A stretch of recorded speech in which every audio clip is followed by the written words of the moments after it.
Carl was a typical teenager who loved to party and have fun with his friends. One day they stumbled upon an old book that contained instructions for a dangerous ritual. Carl, being the joker of the group, made fun of the idea of summoning a demon and laughed at the idea that it could actually work. His friends were hesitant, but Carl persisted, and eventually they agreed to try the ritual.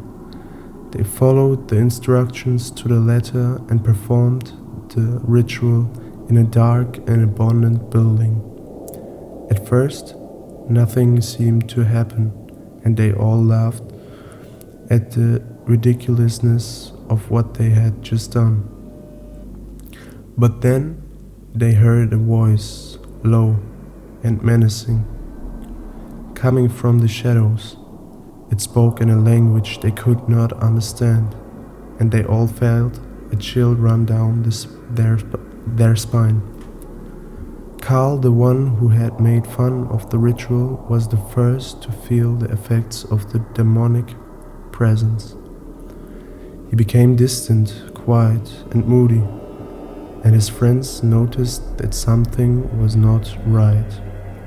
Over the next days, Carl's behavior grew more and more erratic.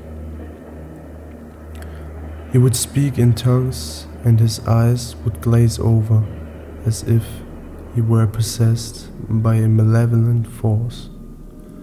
His friends tried to help him, but Carl would lash out at them, his voice distorted and filled with hatred.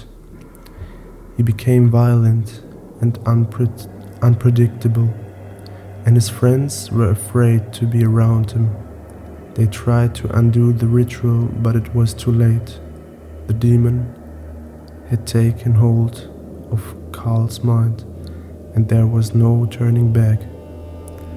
In the end, Carl was left alone, trapped in his own body, possessed by an evil spirit he had summoned.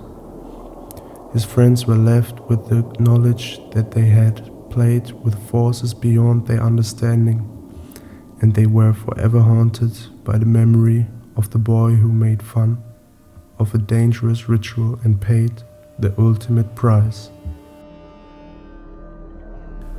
Lila had heard about a new second-hand shop that had opened in her town. It was said to be a mysterious place with a salesman who never accepted money for the items he sold. Intrigued, Lila decided to check it out for herself. When she arrived, she found the shop to be dimly lit, and the air was thick with the smell of incense.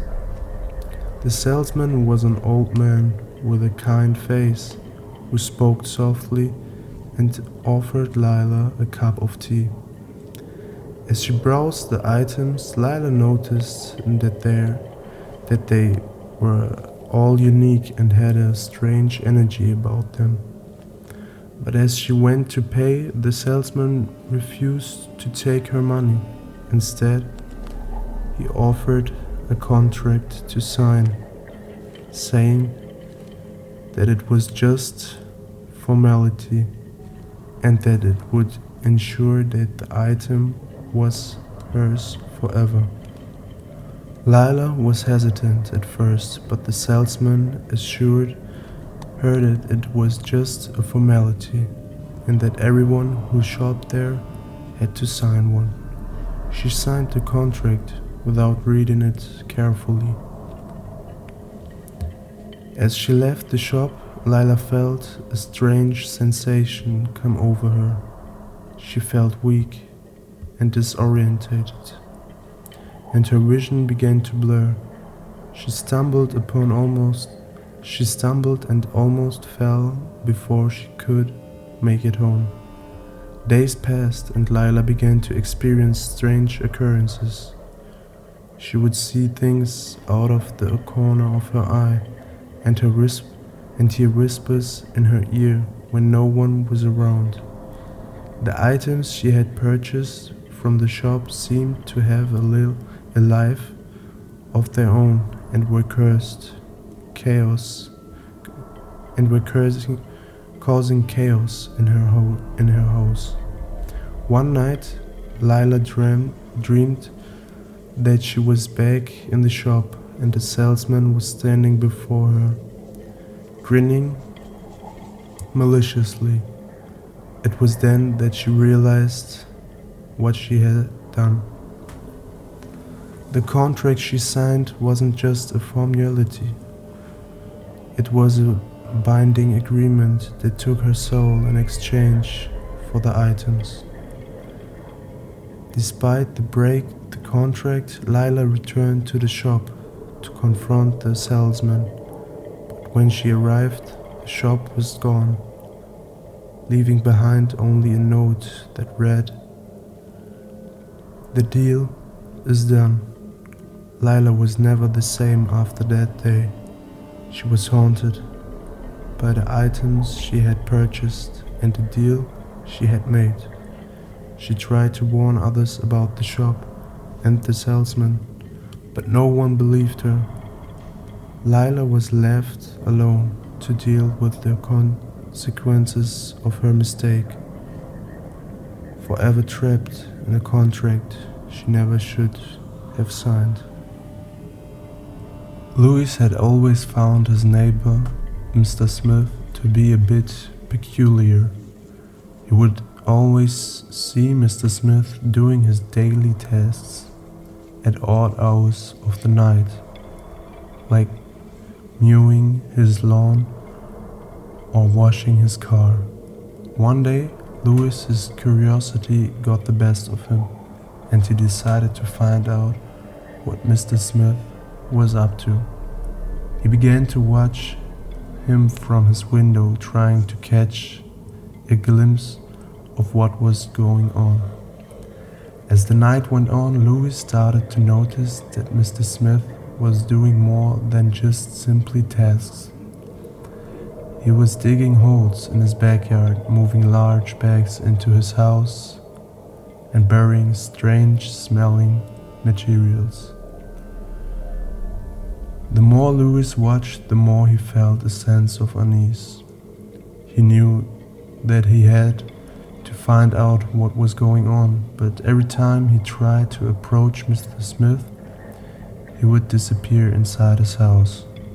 One night, Louis decided to sneak into Mr. Smith's backyard to investigate.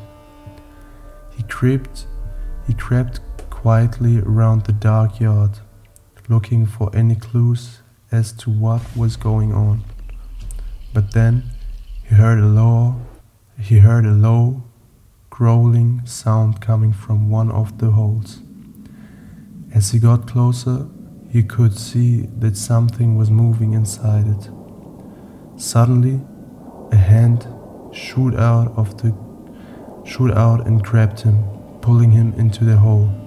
Louis found himself in a dark and musty underground chamber, surrounded by strange symbols and artifacts.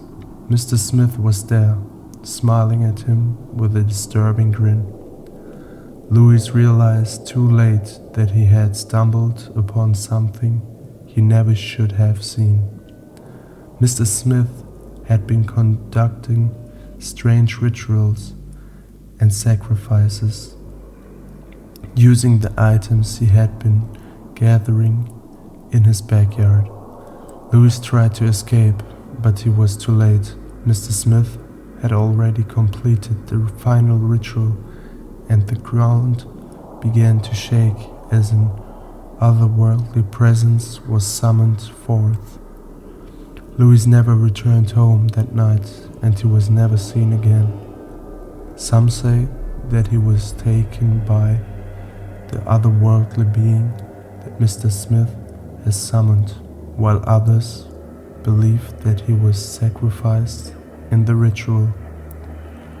No one in the neighborhood ever saw Mr. Smith again, and his house was abandoned. But late at night, some say that they can still hear strange sounds and see eerie lights coming from the abandoned property.